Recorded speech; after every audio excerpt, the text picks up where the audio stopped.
The objective of this week's presentation is to take a micro-level look at society by examining patterns of everyday social interaction.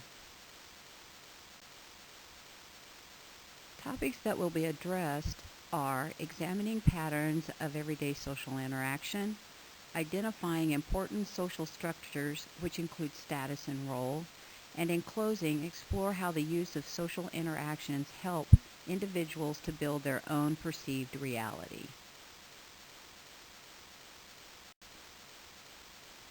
Members of every society depend on their society's social structures, which are displayed cultural patterns of thought and action, to guide them during their own development as social self. These cultural patterns are typically portrayed through social interactions, which is a process that we use to learn how to act and react according to society's social expectations or norms. Social interactions, which are developed through the guidance of social structure, provide us with lessons from birth and continue throughout our lives. From the beginning, we are taught the most basic ideas of what society considers as acceptable social behavior and continues to teach us throughout our life by means of connecting each new lesson to those that have already been learned. Each lesson is taught with the same goal in mind, which is to develop the necessary skills to recognize the many clues and cues that are needed to make sense of most situations we encounter, and to react to each situation in an acceptable social manner. In order for us to have a closer look at the way society organizes everyday life, we will first look at the basic concepts that define status. In every society, one of the more apparent cultural universals is seen through individuals constructing their lives by means of using the idea of status. Defined, status is a social pattern that a person holds. It is part of our social identity and has the power to define our relationship with others. Within our society, a person can hold a number of statuses at the same time, which is referred to as a status set. Think about yourself and possible statuses you hold. Perhaps your set consists of a student, daughter or son, employee of a company, a member of some type of organization or club, an athlete or musician. As you reflect on your statuses, do some mean more to you than others? Most of us will typically use the term status in correlation with the term prestige, which is a means of ranking our reputation. In this sense, status allows us to compare social identities and build relationship with others accordingly. Sociologists use the term status to refer to any social position within a society from lowest position to the highest. Status, as previously discussed, is an important factor in our everyday life because it gives us a social identification. Status provides us with the means to compare ourselves with others. So how exactly do we attain a status? Sociologists typically categorize status by how we attain or achieve them. Ascribed status is defined as a social position we receive at birth or involuntarily later in life. In other words, we don't have a choice with some aspects of our status, such as sex or race. We can see this lack of choice even later in life, such as an unexpected divorce or death of a partner or spouse, creating an ascribed status of a divorced individual or widow.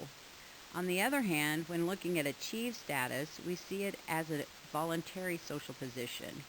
We do have a say or active role in the development of this status through our personal abilities and efforts. Example of an achieved status can include a graduating college student, President of the United States, a criminal, or a parent. For the most part, our everyday lives reflect both types of statuses, with our ascribed status setting the stage to what resources we will have in order to create or achieve other statuses.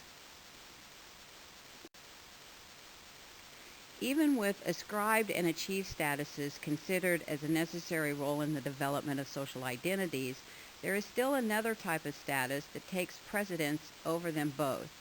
The master status of an individual is defined as a status that has special importance for social identity and often with shaping a person's entire life. For most adults, Our career is our master status, which typically exhibits our social background, education, and income to others.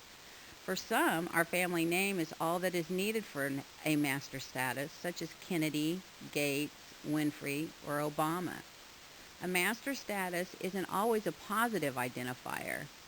Arthur Ashe, whose master status of being the first African American tennis player to be selected for the U.S. Davis Cup team and to win singles titles at Wimbledon, the U.S. Open, and Australian Open, changed and remained intact until his death as being an individual with AIDS as a result of receiving a tainted blood transfusion.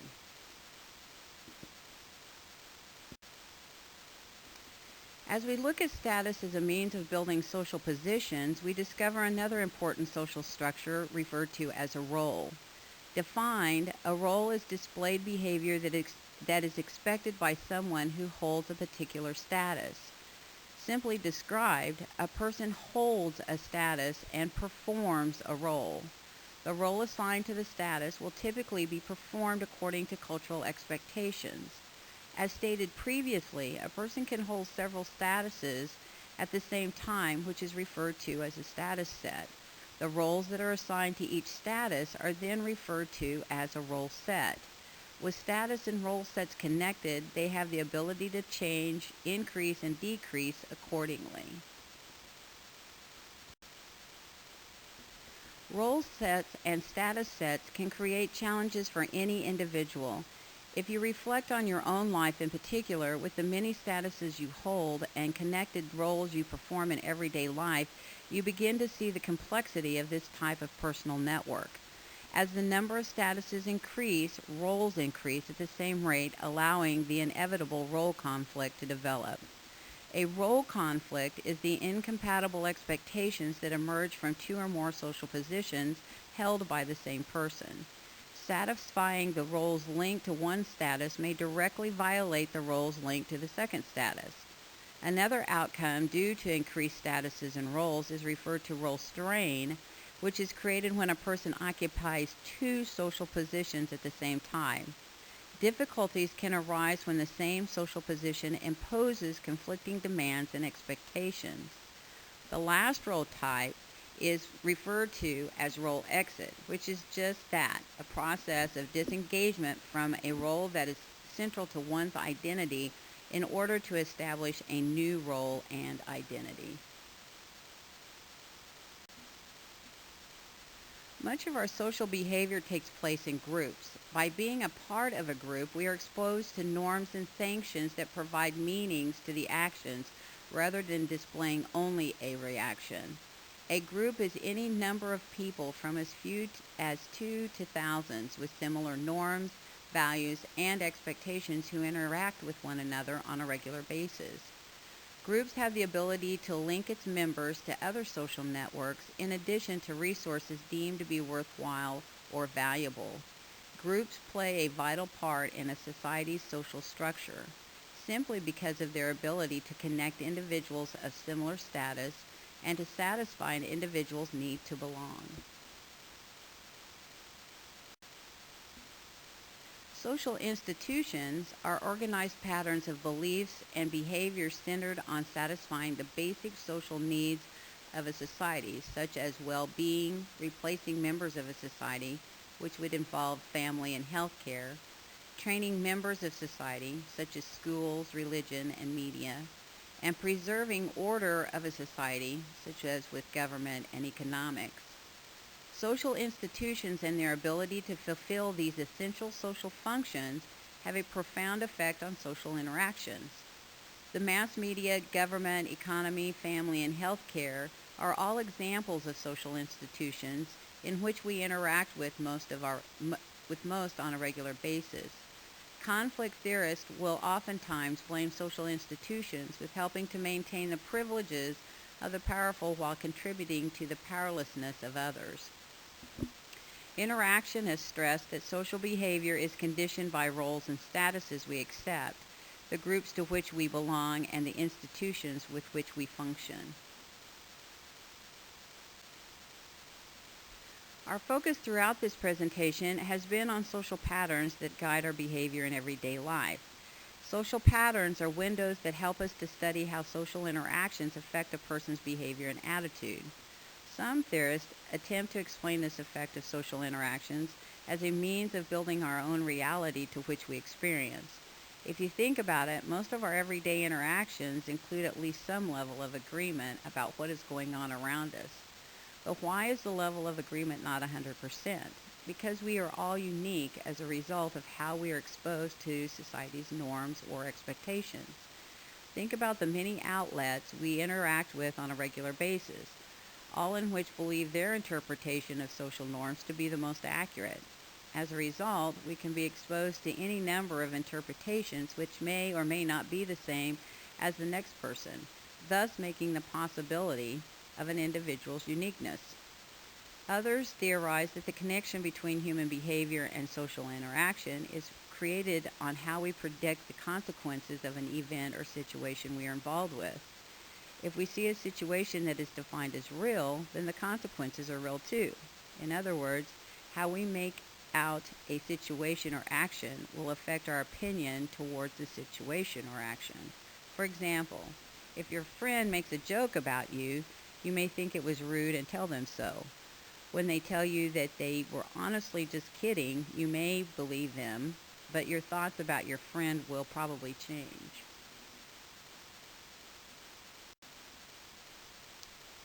In closing, let's review what has been discussed in today's presentation. We discovered that social structures refers to social patterns that guide our behavior in everyday life.